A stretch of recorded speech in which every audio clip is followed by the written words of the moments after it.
स्वास्थ्य सेवार श्रीमंदिर एससीबी एबे से एससीबी अवस्था संगीन और सांघातिक 60 भेंटिलेटर अचल 10 थर सजड़ा गलानी किंतु मरामती पर भी केबे 10 मिनिट तो केबे 20 मिनिट रे बंद हो जाउची भेंटिलेटर। शेष अवस्था रोगी को आईसीयू भेंटिलेटर रखा जाए किंतु भेंटिलेटर अवस्था जदि एया ताहाल तो रोगी जीवन चली जीवो। 242 आईसीयू जदि 60 भेंटिलेटर खराब ताहले रोगी सेवा केमिति चली। विधानसभा शून्यकाल एभली बड़ प्रसंग को उठाई बीजेडी विधायक गौतम बुद्ध दास। उत्तर उपकूल राज्य में प्राय अधा जिले में रोगी एससीबी उपर निर्भरशील। कोविड बेले केंद्र सरकार देइथिबा 50 भेंटिलेटर 84 मेडिसिन विभाग लगी। स्वास्थ्य मंत्री एभली संवेदनशील मामलें सचेतन अच्छा कि नहीं पचारि Gautam Buddha. SCB medical college होची राज्यर सर्वबृहत मेडिकल कॉलेज ओडिशार स्वास्थ्य सेवार श्रीमंदिर बोली आज आम कहू। तार नवकलवर करने पूर्वर नवीन सरकार 4500 कोटी टंकार बजेट कर से काम चलती एम्स प्लस प्रोजेक्ट। अपर पक्षरे नुआ सरकार आसवा पर आम जानुचु एससीबी जो बेसिक स्वास्थ्य सेवा अच्छी सी भुषुड़ी गलानी। आज आम खबर कागज जाना पाइलु एससीबी मेडिकल कॉलेजर 60टी भेंटिलेटर अचल हो गलानी।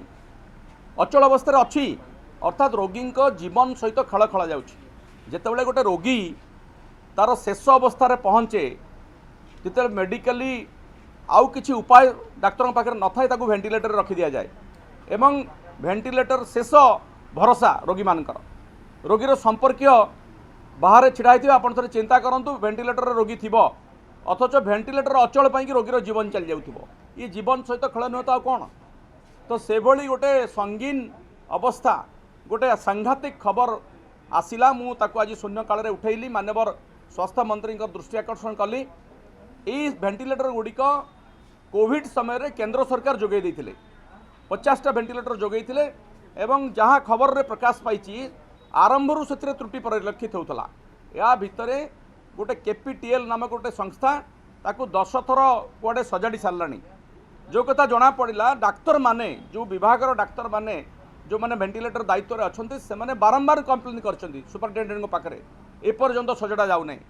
तेणु से बाध्य होकरी ए खबर को मु विधानसभा गृह मध्य रखिली माननीय स्वास्थ्य मंत्री दृष्टि आकर्षण कली एवं निवेदन कली तुरंत भेंटिलेटर गुड़ी को सजड़ा जाऊ ताकू बाहर कर देकी नुआ भेंटिलेटर अणा जाऊ। सेपटे ग्राउंड रे स्थिति परखिता नक्षत्र टीम भेंटिलेटर अचल कथा को स्वीकार कर एससीबी कुल सचिव। दीर्घ वर्षर भेंटिलेटर हेतु ताहा आउटडेटेड हो जाइछि। मेडिसिन आईसीयू सह विभिन्न आईसीयू रे किछि भेंटिलेटर अचल रही किंतु रोगी सेवार कौन समस्या सृष्टि होनी। सरकार को 100 नुआ भेंटिलेटर जोगाइबा प्रस्ताव दि जाइछि। सेपटे रोगी केते हंसंत होउछंती ताहा जल जल कर दिसुथिला। आईसीयू रे आवश्यकता कम परिमाण भेंटिलेटर थिबारु अनेक समय रोगीर जीवन चली जाउछि। अच्छा 21 दिन हेलाଣି ଆସିଲେଣି ମା ପଅନ ରାତିରେ ଆସିଲେ बड़ ହଁ ସାର୍ ଲଗେଇଛନ୍ତି ଅଛି ସରକାର ଆଉ କିଛି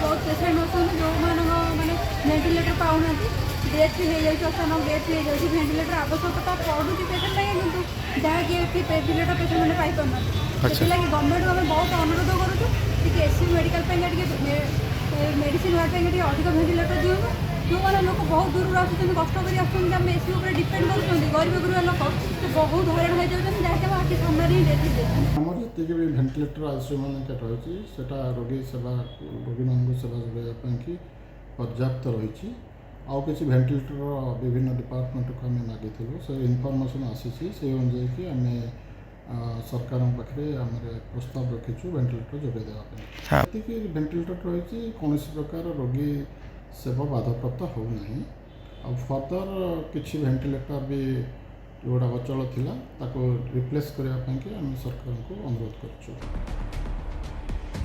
जो अचल भेंटिलेटर को सजड़ा जाई पारुनी से सब को रिप्लेस करा जिवो।